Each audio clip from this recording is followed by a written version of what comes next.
That Don't Sound Right is a podcast about talking the way we did before the internet. When you could not prove anyone right or wrong, all the expertise was contained in the people involved in the conversation. We hope you enjoy our conversations, and as you listen, if you find yourself silently saying, "That don't sound right," send us a comment. You're one of us. Your acreage and carry to have your farm, you have some livestock. Are you getting a feral pig to watch your animal? Get a feral pig to watch animals. Interesting. I think the problem with feral pig is you can't train them.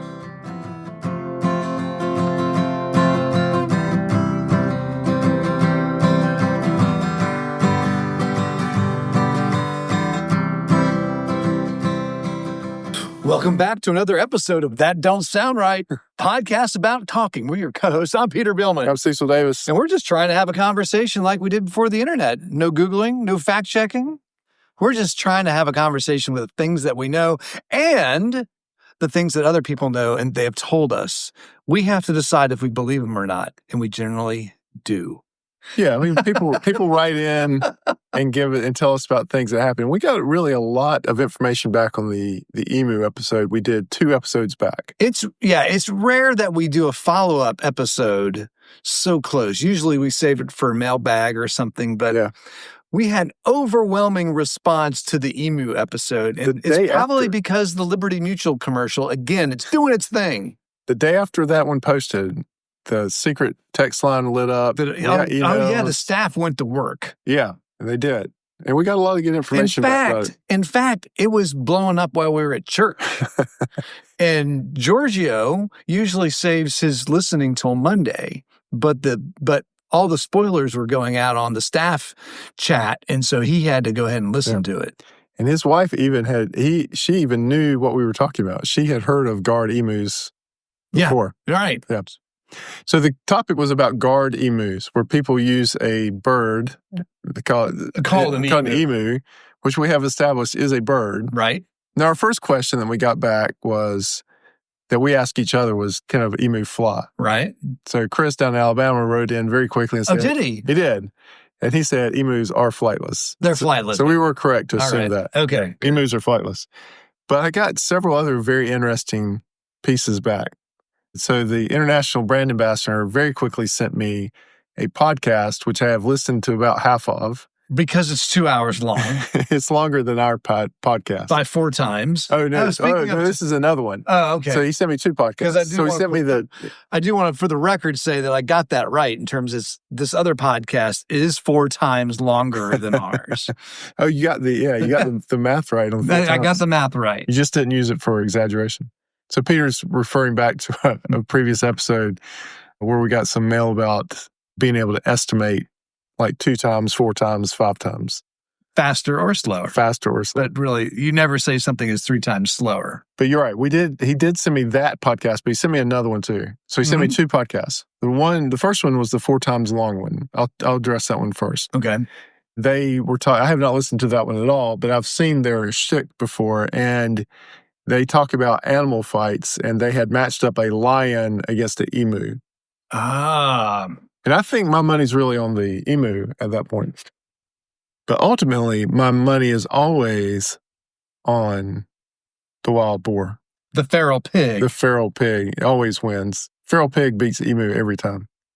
It's funny that there's another podcast out there that has talked about matchups between animals.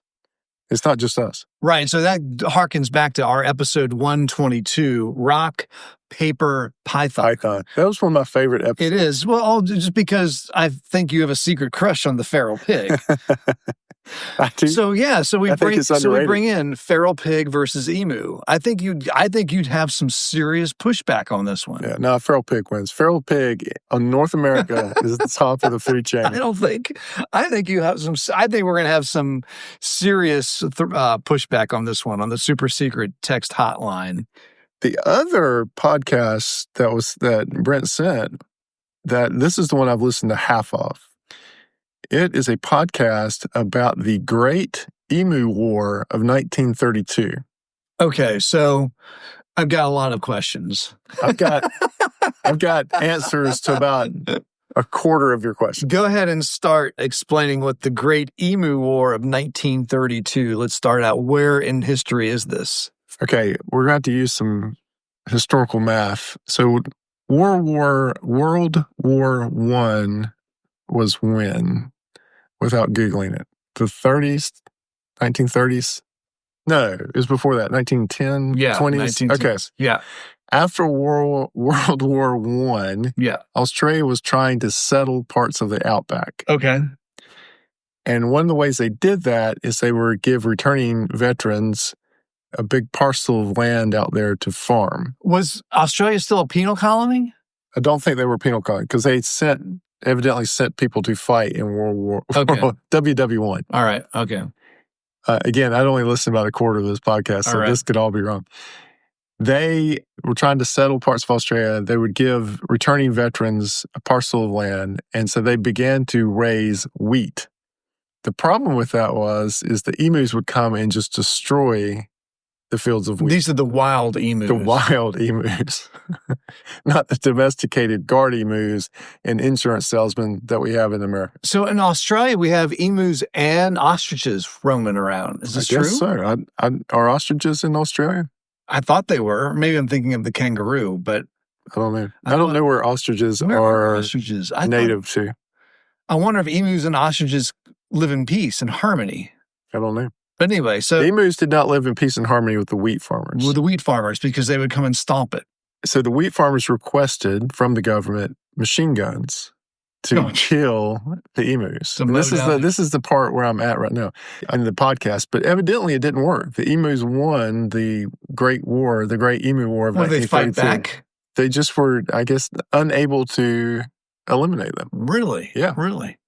Maybe they were too fast. Or maybe they killed people. I don't know. But there's a podcast. But there was literally a war between the farmers, between the wheat farmers, settling the outback, and the emus. And from the part I've listened to so far, I don't think the war went the way of the farmer. For those of you listening, I'm making a very skeptical face at Cecil right now, but I don't know what questions I could ask that I would get a satisfactory answer about this. I can post the link to that podcast, and maybe somebody can listen to the whole thing since I haven't managed to listen to the whole thing. That's right. Thanks a lot. I'm too busy editing this podcast. That's right. To listen to other people's podcasts. Interesting. Okay, so we got the war, the Emu War of 1932. Right, we did. Which says that emus are a formidable enemy against wheat farmers armed with machine guns. Yes. I didn't see that coming. I didn't either. Okay. I need to finish listening to the podcast, the other podcast. Now, you got an email about so Brad. This flightless bird. So Brad, a longtime listener. In fact, he has listened to all of the episodes. And one of the things he mentions that he used to work in a tack and feed store as a kid. And what's a tack and feed store for our younger? I'm not quite, well, now I know what it is. It's basically it's a store. It's a shop, a store, a retailer that specializes in selling the equipment and food you need to run a farm.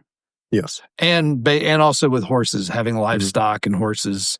Tack is generally the equipment you put on a horse to ride it. So whether it's a saddle or the bridle or I guess spurs for your boot. I don't know, you get spurs there. So he would work at this store and some of his customers had emu farms. When was this? This is when Brad was a kid. Oh, when he was a kid. Okay. Really? Yeah.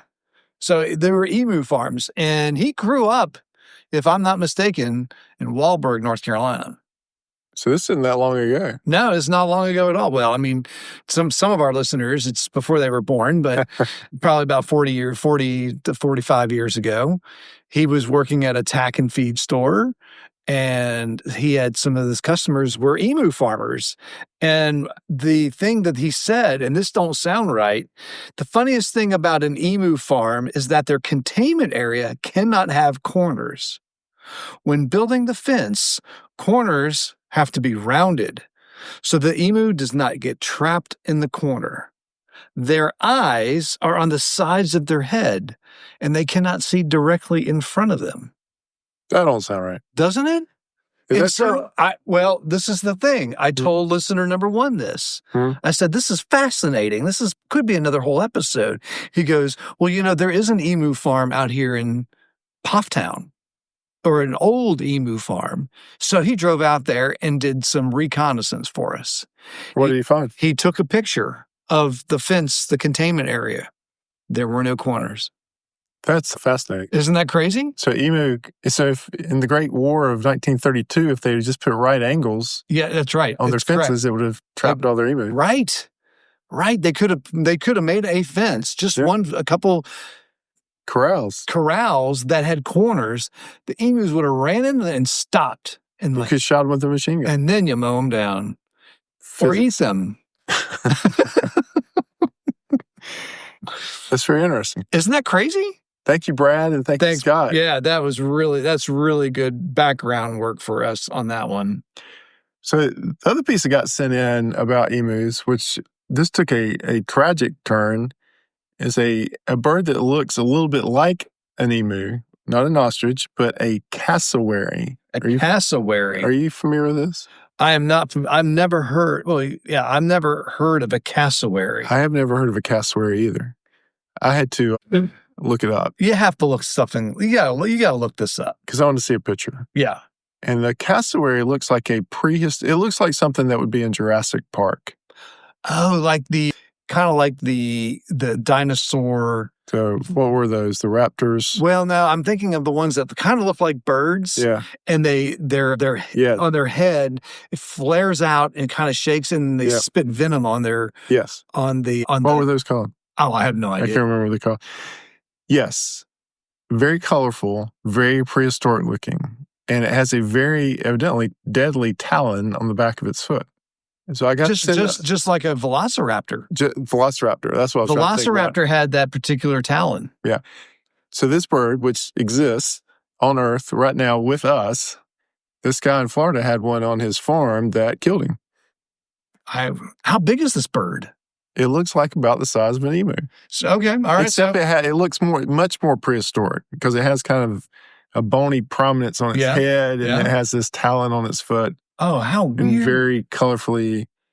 Yeah, so this guy, it wasn't like a cassowary farm. I think it was like one of these mini attractions that you probably see in Florida, like Alligator Farm or Snake Farm. And this guy had a cassowary that you could go out and see. Yeah, cassowary killed him. These birds are 6 foot tall? Is that what we said about emus, at least, right? I think the emus are about 6 foot. Right, in which I evidently did a Bielman effect on you. That I said, there's no way they would bother you. We could take them. And there's a forthcoming letter about that Bielman effect. Oh, is that right? Yeah. And we've talked about this before in other episodes. I think this is the first time in my life I don't know someone that I don't have more than 1 degree of separation between me and a wild animal. Yeah. Because in Cary, there was a guy out on the edge of Cary that had a tiger. Okay. And then down near where my grandparents lived, there was somebody down there that had peacocks. All right. Elephant. Did you have how about elephant? How Never knew an elephant. How close are you to an elephant? I think I've seen tigers, peacocks. This is like 1 or 2 degrees of separation. Yeah. Well, I knew where they were. So we'd go out there and see them, or I knew friends that go out and see them, that sort of thing. Oh, yeah. So going back to the emu and lion debate, who wins? I didn't listen to that episode. Okay. What do you think? That podcast was What do you think? What you said. It's 2 hours long. 2 hours long. Would you listen to a 2 hour long I tried, podcast? but I couldn't get past the first 10 That's minutes. why we care. That's why we only have a 20-minute podcast. Tell a friend. Yeah. But yeah, back to emu versus lion. What do you think? Emu. Why? Well, after everything I've been sent, the Emu War and the cassowary, Team Emu now.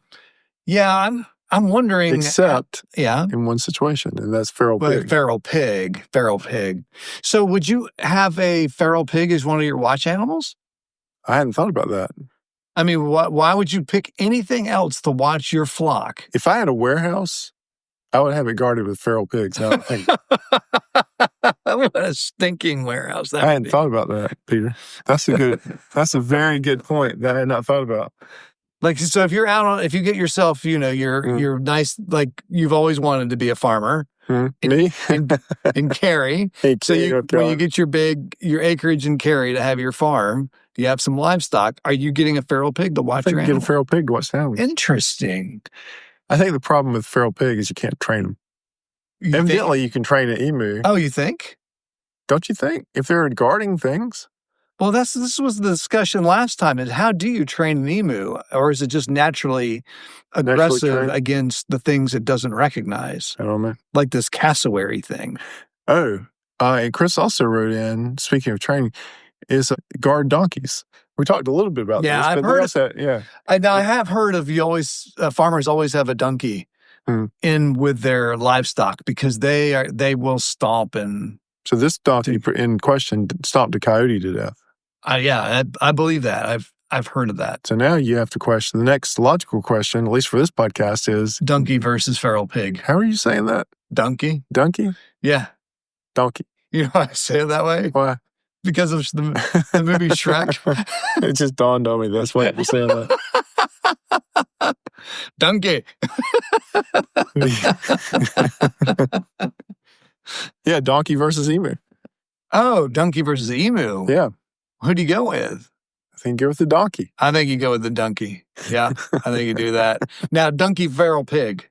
Feral pig, man. I don't know. I don't know about that. I think you always go with feral pig. I'm not betting against feral pig. I wonder if we need to. We need like a Mythbusters to test this thing. Yeah, but that's going to hurt animals, and that's going to be against. Well, that's going to be against kind of our. Yeah, no animals were hurt in the recording of this podcast. Of this podcast, that's right. Well, that's what I've got on the follow-up for the emu. I think that's an extensive history of the emu and the war. So I got one more question before we land this bird. Okay. Can you ride an emu? Ooh, no, I think you can ride an ostrich, right? Don't they have like kids that ride ostriches? I don't think they're kids. I think they're adults. They have races that you can ostrich rodeo or something. I think I've seen this. Oh no, maybe it was a camel.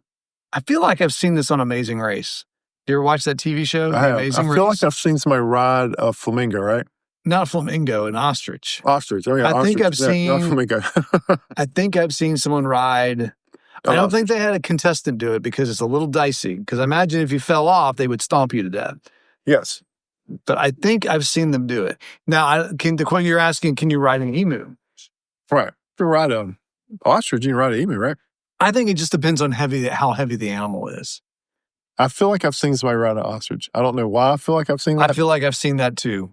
I feel like we're going to get even more flightless bird-related mail. This might be a new series for us, the Flightless Bird series. We've moved from chickens to flightless birds. We still need listener number 1 on for our chicken episode. We came very close tonight. Did you? Yeah. What happened? We had the early morning.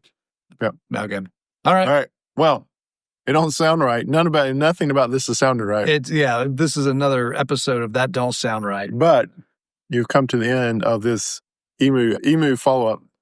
Well, before we close, we want to thank everyone for listening. If this is your first time and enjoyed the conversation, would you consider hitting the subscribe button on the platform you listen with? Also, if you're that long-time listener, give us a rating, leave us a review so others can easily find us and join the conversation. Do you really want to leave people out of this one? Out of what? Out of this conversation about emus. No, this has been a conversation starter. Then tag us.